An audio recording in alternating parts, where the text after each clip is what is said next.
Hello बच्चों, आज हम यूरोप में राष्ट्रवाद के उदय के क्या कारण थे उसके बारे में पढ़ेंगे। लेकिन उसके कई कारण थे, उन कारणों को स्टेप बाय स्टेप हम समझेंगे। यूरोप में राष्ट्रवाद की जो शुरुआत हुई थी उसमें फ्रांसीसी क्रांति की बहुत बड़ी भूमिका रही है। बच्चों, जैसे कि आप जानते हैं कि जो क्रांति होती है वो अचानक नहीं होती है। इस क्रांति को या किसी भी क्रांति को जो है होने के लिए या उसकी पृष्ठभूमि होती है वो तैयार होने में काफ़ी वर्ष लग जाते हैं। उसके बाद ही क्रांति कामयाब होती है और इस क्रांति में कई उतार चढ़ाव आते हैं। ये फ्रांसीसी क्रांति और राष्ट्रीयवाद का जो विचार फ्रांस में हुआ था ये 1789 में पनप चुका था। जैसे कि बच्चों आप लोगों को याद होगा कि फ्रांस में एक ऐसा राज्य था जिसकी समस्त जितनी भी भूभाग मीन्स क्या होता है, ज़मीन का टुकड़ा, जितना भी ज़मीन का टुकड़ा था उस पर एक निरंकुश राजा का अधिकार होता था और वो मनमानी ढंग से वसूलना या काम करवाना कुछ भी करता था। वो फ्रांसीसी क्रांति से जो राजनीतिक और संवैधानिक बदलाव हुए उससे ये हुआ कि जो प्रजातंत्र की स्थापना हुई, राजतंत्र को निकाल दिया गया और उसकी जगह पे प्रजातंत्र को स्थापित किया गया। प्रजातंत्र के बारे में आप लोगों को पता होगा। प्रजातंत्र मीन्स क्या होता है, प्रजा यानी कि लोग, यानी कि लोगों का तंत्र। ठीक है बच्चों, आरंभ से ही फ्रांसीसी क्रांतिकारियों ने अनेक कदम उठाए और जिनसे फ्रांसीसी क्रांतियों में एक सामूहिक पहचान की भावना पैदा हुई। बच्चों देखना, आपके जो एक बुक है सपोर्ट मटेरियल, उसमें क्वेश्चन है कि फ्रांसीसी लोगों में सामूहिक पहचान की भावना कब हुई, तो आप उसके बारे में यहाँ से पढ़ सकते हैं और समझ सकते हैं। देखो बच्चों, उस समय जो पृथ्वी थी, पृथ्वी मीन्स क्या होता है, जो हमारी पुश्तैनी ज़मीन होती है, यानी जो हमारी दादा परदादा के टाइम की ज़मीन होती है उस पर, और नागरिक उस पर, और जो नागरिक के जो अधिकार है, ऐसे उनके विचार जो हैं वो एक उस टाइम उत्पन्न होने लगे थे और वो जो है उन लोगों ने अपने अधिकार को प्राप्त करने के लिए, उनको मान्यता दिलवाने के लिए संविधान में इसको समावेश करवाया। जैसा कि उन्होंने क्या किया, इसके लिए जो स्टैंड जनरल का जो चुनाव होता था, जो जिसमें कि कुछ ही लोग भाग लेते थे, जो खास इम्पोर्टेंट होते थे, जो वही लोग उसमें भाग लेते थे, उसकी जगह पे उस जो संस्था थी या जो असेंबली थी यानी सभा जो थी उसको नेशनल असेंबली का नाम कर दिया गया।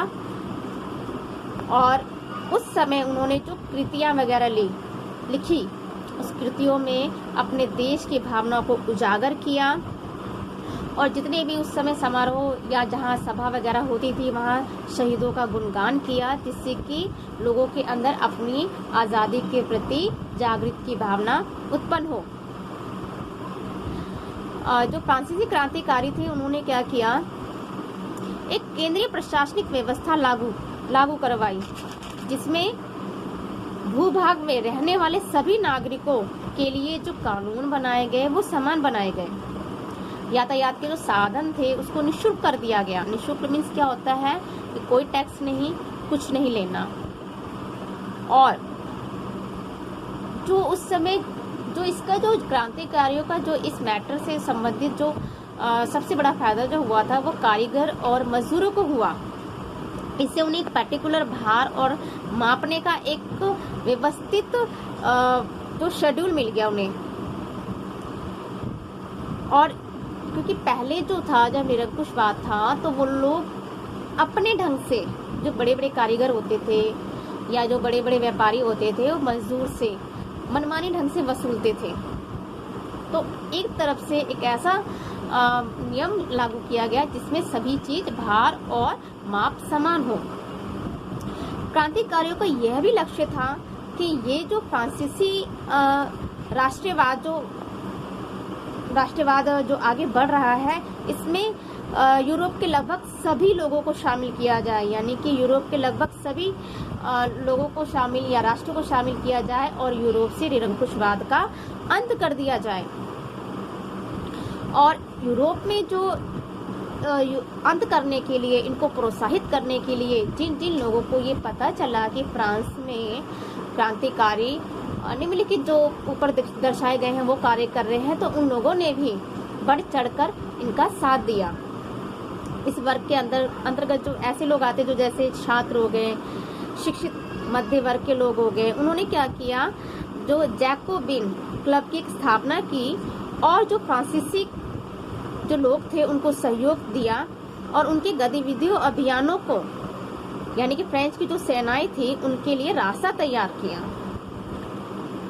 और इन क्रांतिकारियों ने क्या किया, जो युद्ध की जो शुरुआत हुई उस शुरुआत में इन्होंने क्या किया, फ्रांसीसी सेना और राष्ट्रवाद के विचारों को विदेशी तक ले जाने की हर संभव कोशिश की। अब बच्चों, आप लोगों को तो समझ आ गया होगा कि क्रांतिकारी ने किस मकसद से या किस लक्ष्य से ये क्रांति की।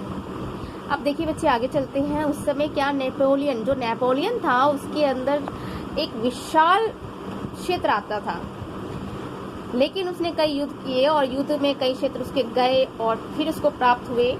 जब वो युद्ध में जीता और उसको दोबारा क्षेत्र मिला, तो उसने क्या किया, जब देखा कि क्रांतिकारी इस टाइम उनका जो है समय बहुत तेज है और क्रांतिकारी इस टाइम जो है अब एक मुकाम पे पहुंचा हुआ है, क्रांतिकारियों का उन्होंने सहयोग दिया और उसने कुछ जो क्रांतिकारियों के जो कुछ विचारों को अपनाया। देखो बच्चों, ये जो नेपोलियन था, इसके जो विचार थे या इनकी जो सोच थी, एक निरंकुशवाद यानी निरंकुश शासक की तरह थे। परंतु उस समय जो फ्रांस के जो लोग थे वो लगभग अपनी स्वतंत्रता, अपनी आज़ादी और अपने संविधान के प्रति वो जागरूक हो चुके थे। तो इसलिए इस नेपोलियन ने क्या किया कि कुछ उसने ऐसे रूल बनाए जिससे कि जनता उसके खिलाफ ना हो और उसका युद्ध में या उसके हर एक कार्य में उसका समर्थन करे। इसके लिए उसने क्या किया, कुछ प्रशासनिक क्षेत्र में जो उनके क्रांतिकारी सिद्धांत थे उनको उसने समावेश किया, शामिल कर लिया। और जो व्यवस्था थी, कई व्यवस्था को तो जो है कि एक तरफ से स्वीकार किया और कुछ व्यवस्था को अस्वीकार भी किया। तो ये भी कारण भी बनता है कि फ्रांसीसी क्रांति जो है जो सबसे ज़्यादा जागरूक कब हुई, या सबसे ज़्यादा कहते हैं उग्र मीन्स क्या होता है, सबसे ज़्यादा उग्र मीन्स क्या होता है, सबसे ज़्यादा तेज होना यानी खुंदक आना कब हुआ कि नेपोलियन ने कुछ विचारधारा को या कुछ बातों को अपनाया, पर कुछ जगह पे उसने अपनी मनमानी की। जैसे कि 1804 में नागरिक संहिता, जो आमतौर पर नेपोलियन संहिता के नाम से ही जाना जाता है, उसमें जो जन्म पे आधारित विशेष अधिकार थे, नेपोलियन ने उसको समाप्त कर दिया।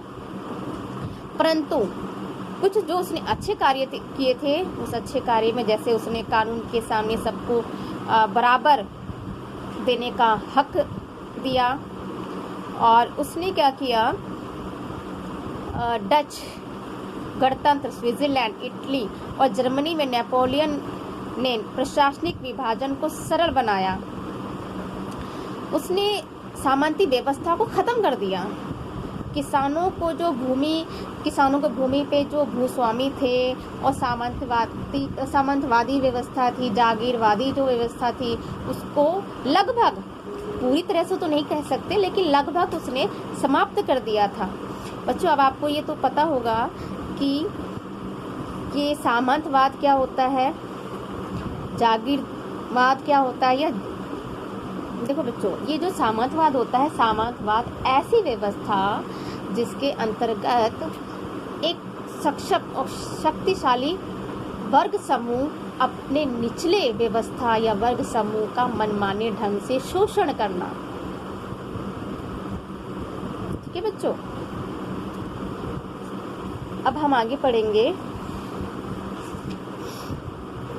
कि आप लोगों ने पहले देखा, आपको समझा ही दिया गया कि इस क्रांतिकारी का क्या फ़ायदा हुआ कि लोगों को एक पर्टिकुलर माप और भार की एक व्यवस्था लागू कर दी गई, जिससे उनको बड़ा फ़ायदा हुआ। और लेकिन नेपोलियन ने क्या किया था कि उस समय कुछ बातों को उसने फ्रांसीसी क्रांतिकारी जो थे उनकी बातों को अपनाया और कुछ जगह पे उसने मनमानी करी। तो इसी ढंग से हम कह सकते हैं कि फ्रांसीसी क्रांति में नेपोलियन का भी बहुत बड़ा जो योगदान है। ठीक है बच्चों, अच्छा आज के लिए बस इतना ही। जिन बच्चों ने यूरोप में राष्ट्रवाद के उदय के परिचय के बारे में नहीं समझा, वो बच्चे जाके मेरी पिछली लास्ट वीडियो में देख सकते हैं और इस जो पाठ को शुरू से समझ सकते हैं। ठीक है बच्चों, नमस्कार।